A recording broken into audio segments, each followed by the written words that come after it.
안녕하세요. DB성형외과의 디테일러 국동미 원장입니다. 이번 영상의 주제는 듀얼팀인데요. 잘 아시는 분들은 듀얼팀이라는 말도 용어도 아시겠지만 좀 더 자세히 설명을 드리자면 듀얼이라는 건 약간 두 가지를 한다는 의미가 되겠죠. 이게 두 가지가 뭐냐? 눈을 밑으로 내리는 밑트임과 뒤로 트는 뒤트임, 눈을 아래로 뒤로 뒤쪽 부위를 트는 이제 그런 수술을 동시에 하는 것을 듀얼트임이라고 해요. 왜 이런 용어가 있느냐 또는 왜 이걸 같이 하느냐에 대해서는 흔히들 이제 뒷팀을 하면 눈이 커진다, 길어진다라고 알고 계신데 실제로는 좀 정확히 길어지는 게 아니에요. 왜냐면은 눈을 뒤로 트고 뒤로 당기게 되면 눈 아랫부분은 약간 올라가게 돼 있어요. 따라가게 되잖아요. 눈을 뒤로 당기면.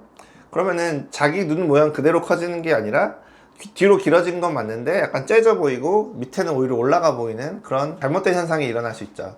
그렇기 때문에 밑에도 내려주면서 뒤를 터주는 뒷밑트임을 같이 해야 자기 눈 모양 그대로 눈이 커지는, 뒤쪽이 커지는 현상을 일으킬 수가 있고요. 그리고 이제 또 하나 이제 이 수술을 같이 하는 많이 있는 이유 중에 하나는 이 수술을 하시는 분들이 눈꼬리가 높은 분들이 많이 하시거든요. 눈꼬리의 각도가 평균적인 각도보다 좀 높은 분들, 눈 앞꼬리와 뒷꼬리가 이루는 각도가 0도가 평균은 아니에요. 뭐 한 10도 정도는 되거든요. 약간은 뒤가 더 올라가 있는 게 맞는데 그게 10도가 아니라 20도, 30도 이렇게 많이 높아지는 분들이 계세요. 눈꼬리가 많이 높은 분들, 뭐 10시 10분 눈이라고도 하는데 시계 시침과 분침이 10시 10분을 가리킬 때 이렇게 높잖아요. 눈꼬리가 이렇게 높은 분들을 대상으로 이 수술을 하는 경우들이 많은데 이제 그러려면은 밑팀도 내려줘야 되고 뒷팀도 하면서 눈꼬리 자체 고정도, 골막 고정도 좀 더 밑으로 내려서 해야 되는 이런 수술 방법이 되겠죠. 그래서 아무튼 뒷팀과 밑팀을 같이 해야 되는 경우가 대부분이다. 뭐 눈이 아주 튀어나왔거나 삼배간이거나 이런 경우가 아니면 대부분의 분들이 두 가지 수술이 같이 필요하고요. 그래서 묶어서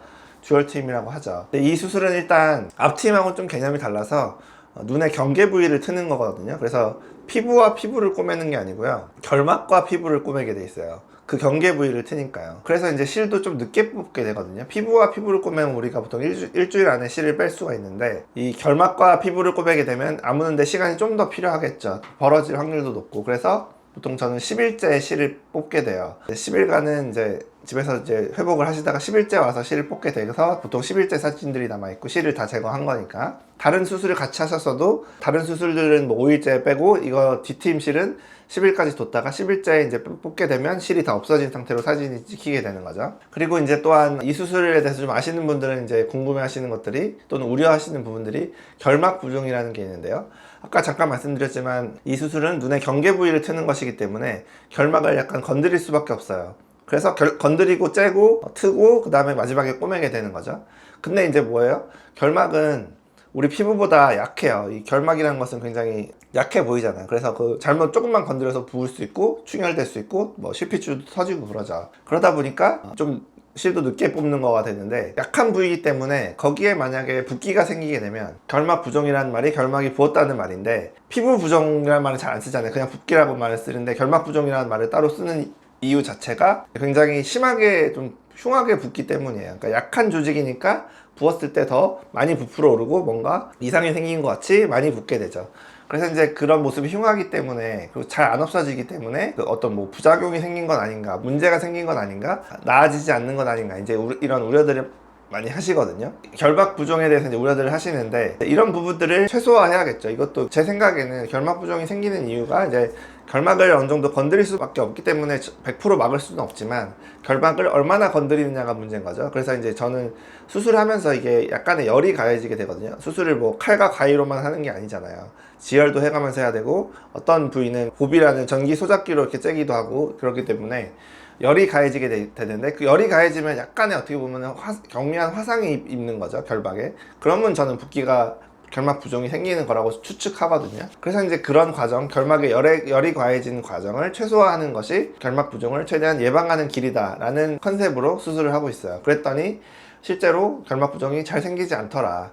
그래서 10일째 이제 실을 뽑게 되는 날 결막 부종이 약간 있는 분도 있지만 그렇게 흉하진 않게 뭐 인터넷에 떠돌아다니는 부작용처럼 막 결막이 심하게 노랗게 부어있는 그런 경우는 거의 없다. 제가 아무리 조심해도 생기는 분도 있긴 해요. 그래서 100% 막을 수는 없지만 그런 뭐 확률이랄까요? 그런 거는 사실 20명 중에 1명이 안 되는 것 같아요. 5% 이내에서만 생기는 것 같고 20명 중에 한 19분은 10일째에도 결막 부종 거의 없이 깔끔하게, 충혈은 약간 있을 수 있지만 그리고 주변 붓기가 약간은 있겠지만 실제 우리가 이건 딱 봐도 뭔가 이상하다, 결막 부종이 있다 라고 할 만한 거는 없이 수술이 되고 있다라는 점을 이제 보여드리려고 하고, 그래서 이 디미팀 수술이 무엇인지, 어떤 효과가 나는지, 그리고 10일째 어느 정도 회복 과정을 통해서 회복이 되게 되는지 이런 부분들 한번 유의하면서 제가 최근에 드렸던 분들 한번 사진 보도록 할게요.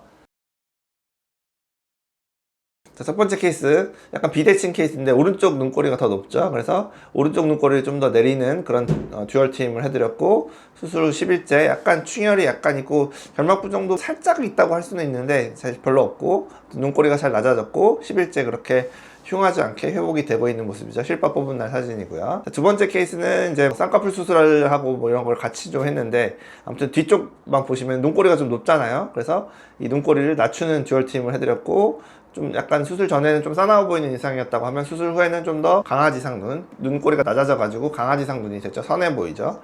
그리고 뭐 결막 부종이나 이런 거 없이 깔끔하게 수술이 잘 됐고요. 10일째 사진이고요. 다음 분의 경우 눈이 작지 않은 분인데, 이런 분들이 이제 뒤미팀을 하는 이유는 뭐냐면, 안쪽이 굉장히 튀어 있는데 바깥쪽이 상대적으로 좀 막혀 있으면 흰자 비율이 안 맞는 경우가 있어요. 그러니까 눈은 크긴 한데 안쪽 흰자가 더 넓잖아요. 그러면 사실 눈의 비율이 뭔가 좀 이상하게 안 맞는 거거든요. 최소한 안쪽과 바깥쪽의 흰자 크기가 비슷하거나 그래야 비율이 더 좋아지죠. 그래서 그런 이유로 아마 하셨던 것 같아요. 눈은 충분히 큰 분인데, 아무튼 그래서 뒤쪽 눈꼬리도 살짝 내리면서 뒤밑트림 해가지고 텄더니 흰자 비율이 맞아지면서 눈동자가 가운데 있는 듯한 압도적으로 큰 눈이 된 거죠. 쌍꺼풀 수술하고 같이 좀 한 것 같고요. 다음 분의 경우에는 눈꼬리가 많이 높았던 중년분이신데, 중년분들 중에 이제 평생 눈꼬리가 높은 채로 살아서 이제 좀 불만이었는데, 이런 걸 고치는 방법이 있는 줄 모르셨다가 뒤늦게 이제 알게 되셔가지고 이걸 내려달라고 하시는 분들 계시거든요. 그래가지고 높은 눈꼬리를 이렇게 내리면서 디미트림을 해서 수술이 됐고, 이제 자연주착법하고 뭐 지방이식 같은 거 같이 해가지고 좀 많이 붓긴 했는데, 듀얼 팀에 의한 붓기는 별로 생기진 않은 거죠. 결막 부종이 생기거나 그러진 않았고, 쌍꺼풀 쪽에 붓기가 생긴 거니까 감안해서 보시고요.